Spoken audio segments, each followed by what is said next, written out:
And there was one core idea that sat at the foundation of all the courses that we created within the academy. And it's this: I want to say most education institutions, but it's a bit of a blanket statement. Generally, a lot of people will focus on what you need to know. And the shift that we made when we created the academy was, instead of focusing on what you need to know, we focused on what you needed to do. And we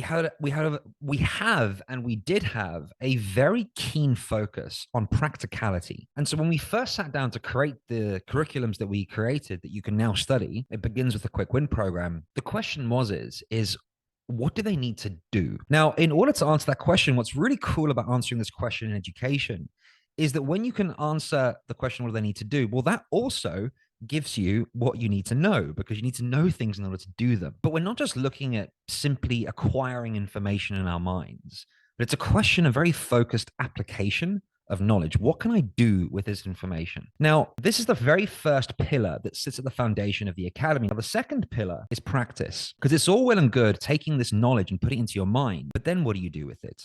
How do you practice it? And so the next stage was creating a system for our students to actually take what we were teaching them within the curriculum and then putting it into practice in a structured way. And this is where the practice projects were born. So what you'll notice when you step into the academy is you are inundated with practice projects. Now, why? Because what we're doing is we are putting you into a position where you're converting what you've consumed into execution.